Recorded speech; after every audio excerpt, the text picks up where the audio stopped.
Okay, so the question and the title of this video is, how many homes do you need to retire comfortably?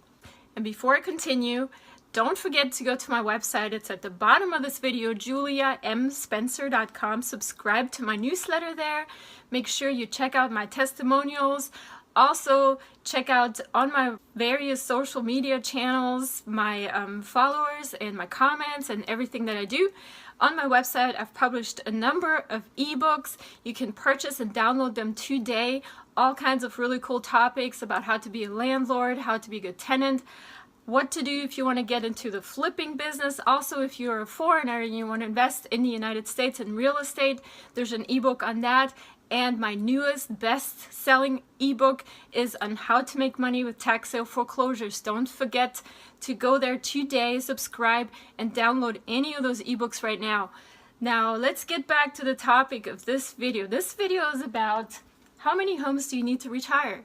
And I had this specific question from a subscriber, a friend of mine.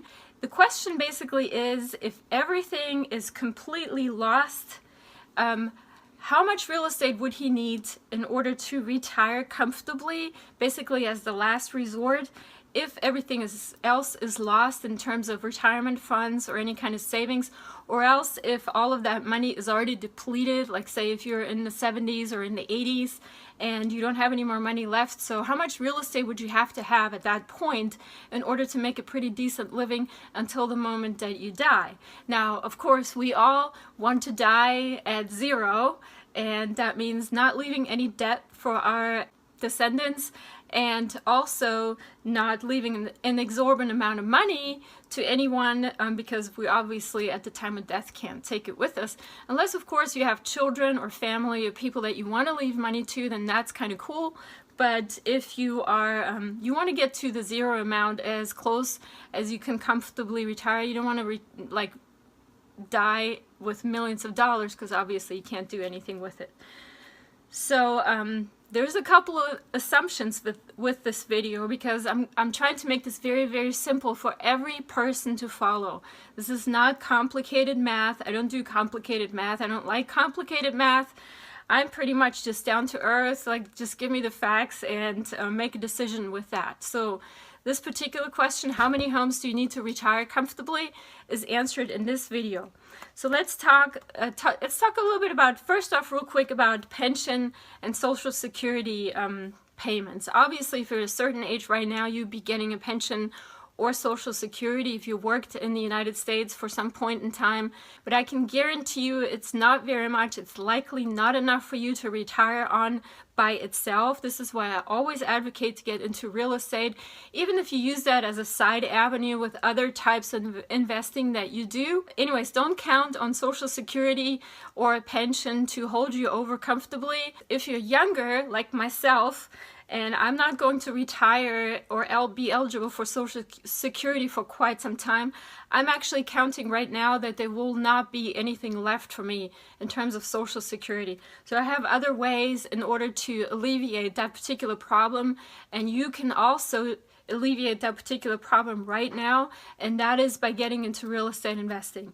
And let me make the point here. How many homes does it take for you to retire? So let's make this very simple calculation. My friend here, he wants to buy a couple of homes that are worth, or that the sales price is about $100,000. So let's just do one home, because you can multiply that with however many that you need. But let's just say there's one home and it costs $100,000. My particular investor, he wants to put $30,000 down as a down payment, and that means he would have to get a $70,000 loan on each particular home. Now, I want to talk about this $30,000. Obviously, when you purchase a home, you'll have to pay closing costs. Closing costs can be anywhere from 2 to 5%. So it is not necessary to put $30,000 down, and I would advise this particular investor to basically only put down as much as the bank requires him to put down to get the rest in a loan format. So if they say you have to put down 20%, which is $20,000, or 25%, $25,000, then do that minimum amount and then go ahead and calculate the closing costs into the loan. So you don't have any out-of-pocket expenses. This is usually very easily possible, and I mean, it doesn't make sense to put down more money than is necessary. You want to get as much loan from the bank as you can. Interest rates are still low. They're anywhere around 4 to 5%, which are actually great rates still. So it does not hurt to get the minimum amount of down payment and just calculate the closing costs into the loan so you don't have any out-of-pocket expenses. So let's go by this particular example. Let's say this particular investor put $30,000 down, $70K loan, includes closing costs and everything. And usually some of my fellow colleagues say that the rent payment on a home like this for $100,000 should be around 1% of the sales price. Now, I'm a little partial to that statement because I believe that if you think that the area where you're investing is going to appreciate significantly in the future, then you don't need to necessarily really worry about that 1% because rents are going to go up with time and the value of the property is going to go up with time. You have appreciation, you have other things that you can deduct off your taxes in terms of your interest expenses and things like that. So you don't need to necessarily worry about that 1% rate. You can go a little bit lower as long as you think that in the future the rent will be approximately 1% of the sales price of that particular property. But let's just use the 1% right now as a guideline because it's easier to calculate with those numbers. So at 1%, a $100,000 home would basically get you $1,000 or $1K a month in rent. Now we're going to start into all kinds of calculations because people are basically going to say, all right, so what is the mortgage payment? What is the interest of that? What is the principal of that? How about my insurance? How about my taxes? How about if something breaks? You know, what I'm going to suggest to you for this particular calculation is to discard any other costs that are associated with this particular example, and the reasons are very forthcoming. First off, you're going to have inflation, and so you can estimate whatever the inflation is going to be today, tomorrow, 20 years from now. You're probably not going to get it right. Nobody knows what it's going to be. You can do an estimate. You're going to get into analysis paralysis, and it's going to stop you right dead in the tracks, and it's not going to let you make a decision, which is not a good thing. Then you'll have opportunity costs because you could also take those $30,000 and invest it in the stock market. You can pick good stocks, you can pick bad stocks, you can do some sort of index fund where you have a certain amount of money that you're guaranteed to get, some sort of bonds or something. I mean, you can do all kinds of things. So you basically are losing money in inflation. You also have the opportunity cost that you might be getting if you invested the money someplace else. So let's just say for the purpose of this example, those numbers kind of equal themselves out. We're not going to worry about inflation and opportunity cost. So I actually went into my portfolio today for this particular video, and I checked to see how many properties I have that have mortgages of about $70,000. I actually have two that are very close. One is about 76 and one is 75. And the average of those two mortgages, the payment, the average is about $613. Now that includes insurance and taxes. So let's just use, for the purpose of this example, this is a very simplified example. You don't have to go by these numbers. You can adjust them however you want. But let's just do, for the purposes of this example, state that the mortgage payment that you're going to have to pay on this particular loan is $600 a month. And this is on a 30-year mortgage, a fixed rate, a low interest rate, somewhere between 4 and 5%, and normal average tax rates and normal average insurance. Of course, all of that is going to be changeable and interchangeable, and then you have all kinds of other costs and things that you need to consider. But then also, you know, of course, your rent is going to go up with the value of the home, obviously. So those things kind of balance each other out. So with this example, let's just let's just say that you're going to get $600 a month that you have to pay for your mortgage every month for the next 360 months, which is 30-year mortgage. You can also do a shorter mortgage, but what I usually do, by the way, I discourage you to get a 20-year mortgage. Instead, you should get a 30-year mortgage and instead make the payments bi-weekly instead of making one payment a month. And I explained that in a different video. It's kind of like a calculation. It doesn't cost you any extra, but reduces your amount of how long your mortgage runs significantly, and is much easier on the pocketbook. So now, undoubtedly at this point, any kind of future very cautious homeowner is going to say, what about repairs? Ooh, we're so scared of repairs. Something's going to break. There's going to be a plumbing leak. The air conditioning is going to break. Your roof is going to fall in, you know, all kinds of things. The flood's going to happen. There's going to be fire, you know, crazy things. People are so scared, you know. They're so attached to their real estate too. And I tell people, please, when you get into real estate investing, do not take this personally. Do not get attached to your real estate. Do not fall in love with it. This is a business transaction, and you need to detach, because that's the only way you're going to progress in your financial future and increase and get better with your financial future. So let's talk about the repairs really quickly. What I usually do with repairs, I get a homeowner's warranty insurance. There's a number of companies out there. They'll charge you maybe anywhere between $30 and $50 a month. They repair anything for a flat rate of anywhere between $75 and $125 per each occurrence, and then they'll cover the rest. For example, just now, a couple of minutes ago, I got a call because my air conditioning is broken. I mean, it's absolutely dead broken. It's 20 years old, it's no longer working, and it has to be replaced. Normally, anywhere for maybe $5,000, $6,000 for that kind of repair. My homeowner's warranty covers it. My copay, my uncovered expenses, are going to be $1,000 because they only cover a certain amount. So, I mean, that's a small expense. I've planned on that. These are the kinds of things that you can prevent and think about and plan for and budget for, because they're going to happen. The same goes for a roof replacement. Those things maybe happen once in a lifetime of you owning that property. So let's say a roof replacement costs you maybe $5,000. If you own that property for 20 years at a minimum, that's going to run you at about $21 a month. It's a small expense, just plan for it, no biggie. Repairs are no biggie. Do not calculate into this particular calculation that I'm trying to do here. So let's talk a little bit about management and rents that go up, as well as how that affects your bottom line, basically.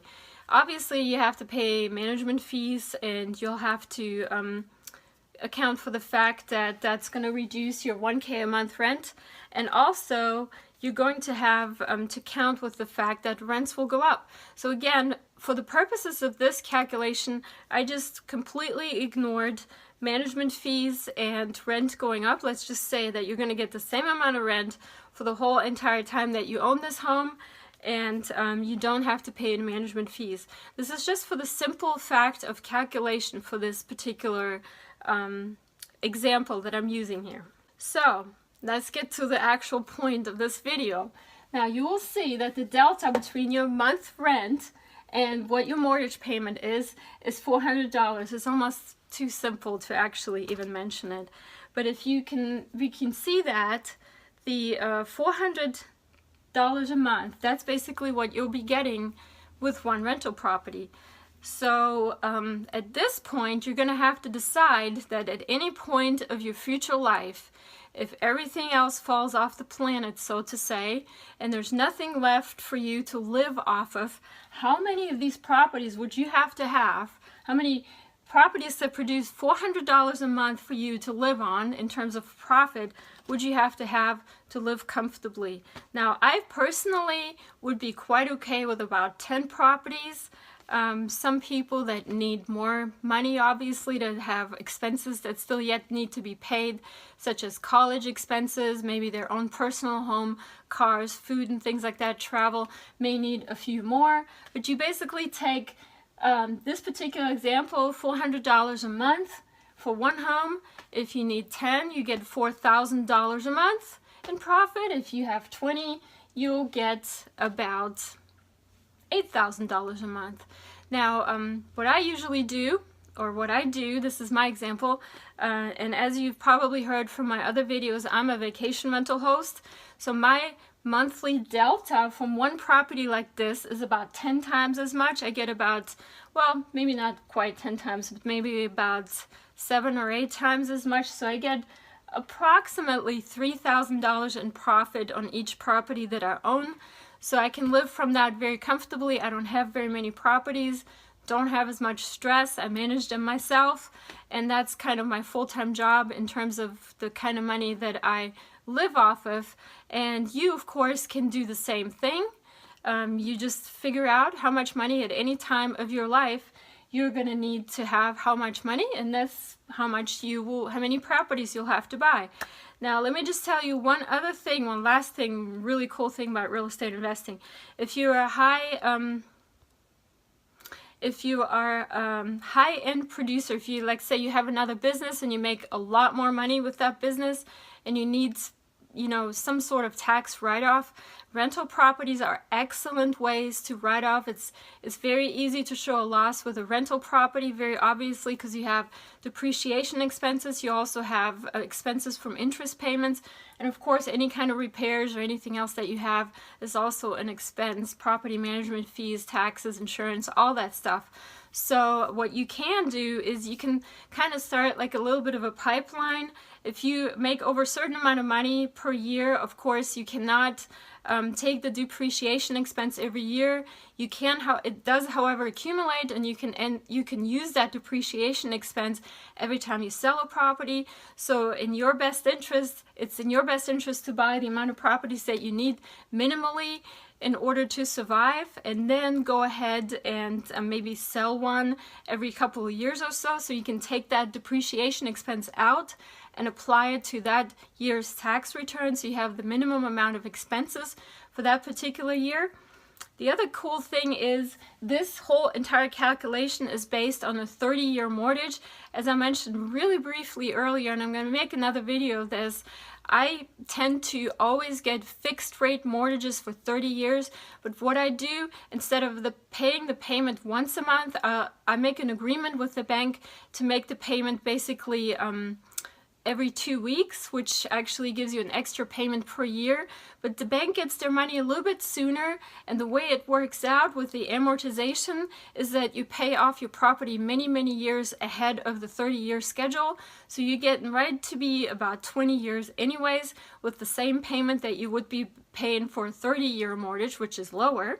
So the point is to get the mortgage as long as possible, so your payment is as small as possible and your interest expense is the highest, which gives you a higher write-off, but then just make more frequent payments, not more payment, but actually just more frequent. Actually, it's going to work out to you making an extra payment a year, but that actually reduces your mortgage time frame that your mortgage runs for a lot shorter, which actually is just like getting a 20-year mortgage for a lower payment per year.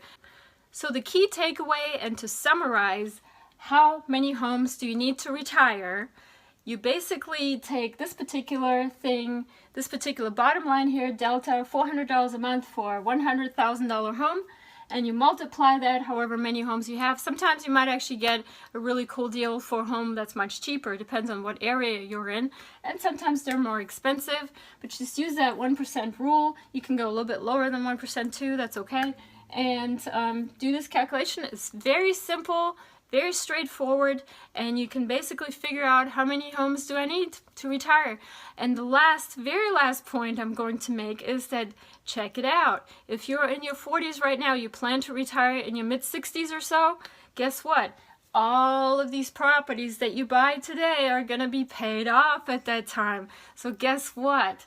All of a sudden, no more mortgage payments. So the older you get, the less properties you'll need because they're going to be paid off. And you can also take the money that's in equity in those properties to use as your retirement funds or to go on travels or whatever. But let's just say every one of these 10 properties that I personally need is paid off in 20 years. In 20 years, I'll be in my mid-60s. So guess what? 10 properties at $1,000 a month. per month rent. Guess what? That's $10,000 a month. I can live pretty comfortably off of $10,000 a month, in fact. And I bet a lot of you will also. And, you know, give me comments, feedback, any kind of details or any kind of questions. Make sure you put them at the bottom of this video in the comments section. You can also send me an email at realestate@juliamspencer.com. And go to my Facebook channel. You can send me questions there. I'm all over social media. I'll be glad to answer your questions.